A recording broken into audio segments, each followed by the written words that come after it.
In EyeCare, 2020 vision means clarity, but leadership requires us to see beyond 2020, beyond the day-to-day, beyond the challenges, and beyond what's possible.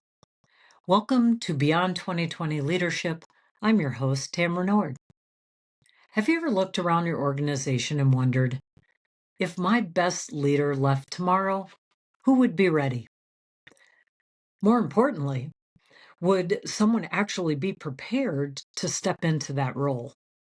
Leadership pipelines don't happen by accident. They're actually built intentionally. One conversation, one coaching moment, one opportunity at a time. Today's episode is about something I believe is one of the greatest responsibilities that we have as a leader. Not hitting budgets, not improving a KPI, not increasing productivity. Those things absolutely matter. But our greatest responsibility is developing people.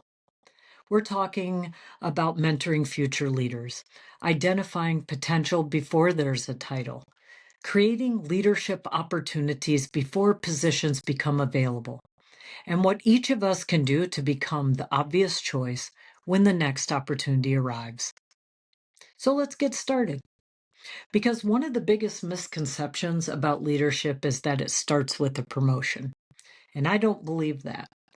Leadership begins long before someone has a title. Leadership is influence, it's ownership, and it is serving others. Some of the best leaders that I have worked with demonstrated leadership qualities months, even years, before they officially became managers. Unfortunately, many organizations wait until someone is promoted before they start investing in leadership development. And that's backwards. And if we're waiting until someone becomes a leader to teach leadership, we've waited too long. Our responsibility isn't simply filling leadership positions. Our responsibility is preparing people for opportunities before they exist. One question I ask myself often is, if someone left tomorrow, who have I invested in enough that they'd be ready? And that question keeps leadership development in front of me every single day. One of the most rewarding experiences of my career has been watching someone grow into a leader that they didn't initially believe that they would become. They weren't the loudest person in the room. They weren't asking for recognition. And what they consistently demonstrated was a curiosity and ownership, willingness to learn. Rather than waiting for a promotion, I started to give them small leadership opportunities. For example, like leading the morning huddle, mentoring new team members, owning a project. After each opportunity, we had the opportunity to debrief. What went well? What would we have changed? What did they learn? Little by little, that confidence replaced uncertainty. And today, they're leading others successfully. When I look back, it wasn't the talent alone that made the difference. It was the intentional coaching. Leadership rarely develops by accident. It develops because someone believes in us before we fully believe in ourselves. You might ask, how am I going to identify future leaders? Because again, one mistake organizations make is confusing high performance with leadership potential. They are not the same. High performers produce results. Future leaders are able to multiply results through other people. When I'm identifying future leaders, I look beyond the technical skills. I'm watching for ownership, who solves problems without being asked, who naturally influences others, who stays curious, who is asking me for feedback, who keeps the patient experience at the center of every decision, Who demonstrates emotional maturity when things get difficult? And who is committed to continuous improvement? Those are the people who catch my attention. Not every outstanding optician wants to become a manager, and not every technician wants to lead a team. And that is totally okay. Leadership is a calling, not simply the next step on a career ladder. One of the strongest leaders that I've worked with surprised me. Initially, they weren't the highest performer, but every time something needed attention, they stepped in. Every challenge became an opportunity with positive mindset. Every obstacle became a learning experience. And over time, everyone naturally started looking to them. Leadership wasn't given to them, it was already visible. The title just simply caught up with the person. Let's talk about, once we've identified that, what does coaching actually look like when we're developing leaders? Because I would like to share with you one lesson that completely changed the way that I coach people. People do not grow because we give them the answers. They grow because we ask better questions. As leaders, it's tempting to jump in and solve every problem. After all, we've likely been there before, and we know that it did work for us too, and we genuinely want to help. But every time we solve the problem for someone else, we rob them of the opportunity to develop the confidence and the critical thinking that they need when we're not there. I'm going to give you an example. Here's what I would do. Try asking the individuals, what do you think? What options have you considered? What obstacle is standing in your way? What would you do if I wasn't here?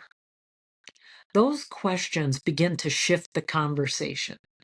They move people from dependency to ownership.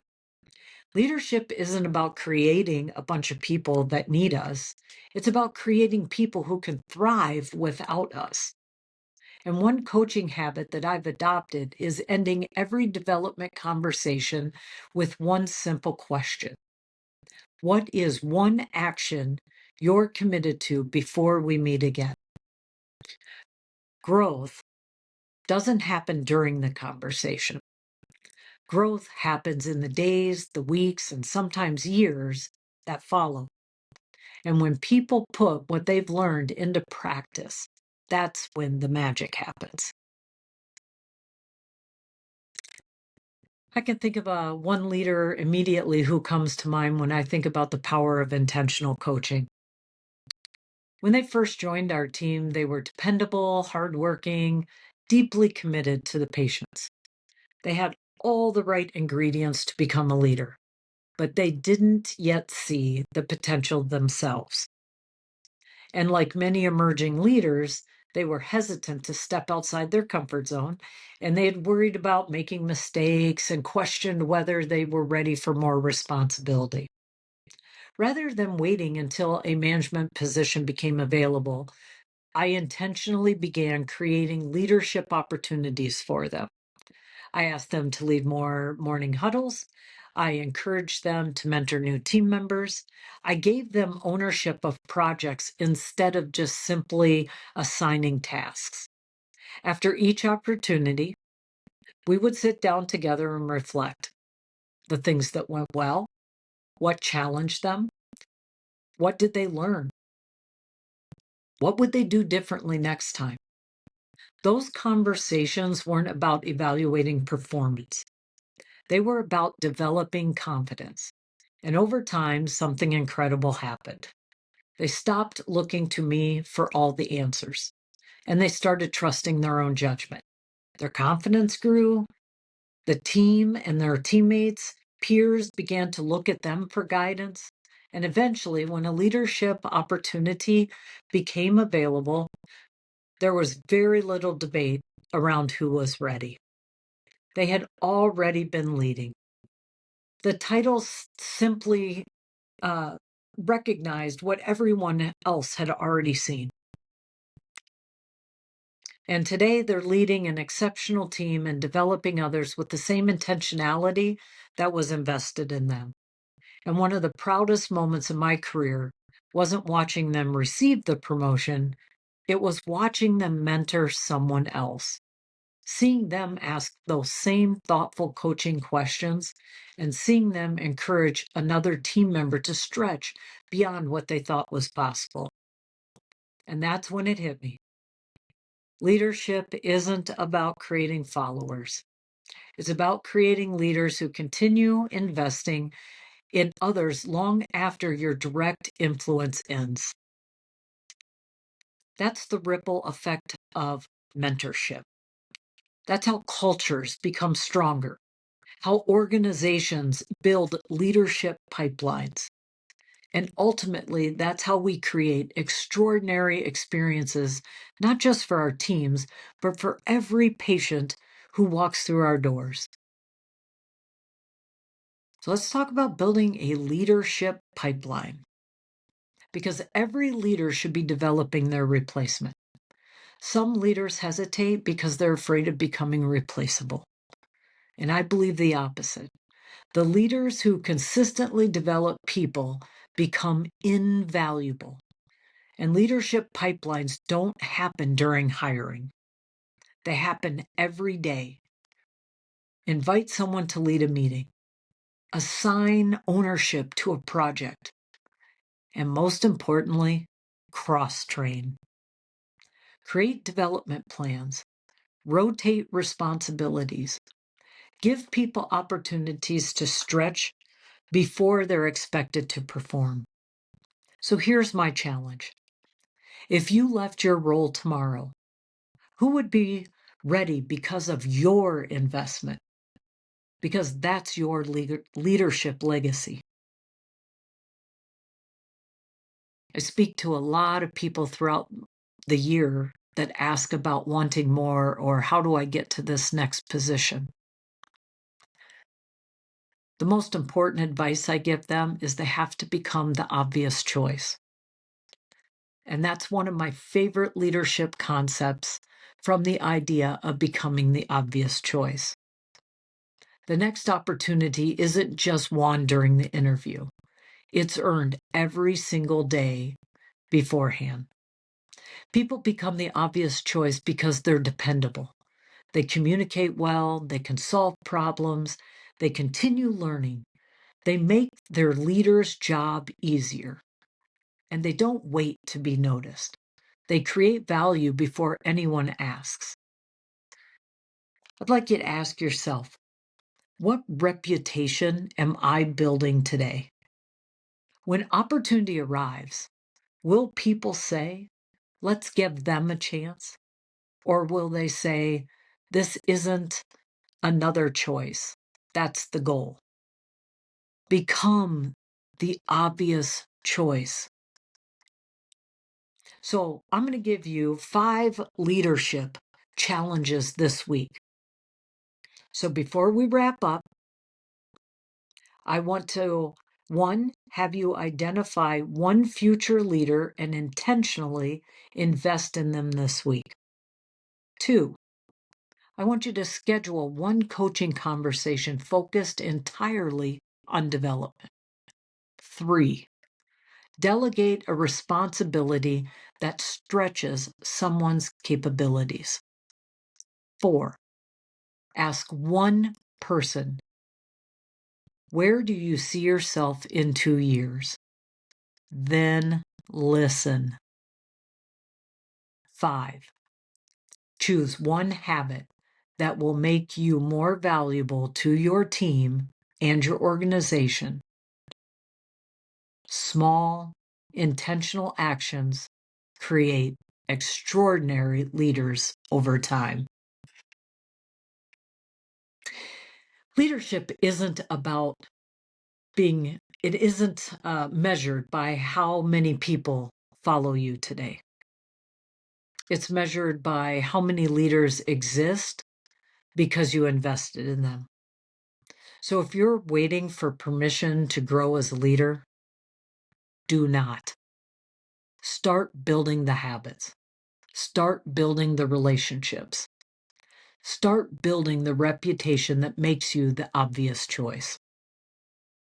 Because opportunity doesn't create leaders. Preparation reveals them. Thank you for joining me for another episode of Beyond 2020 Leadership.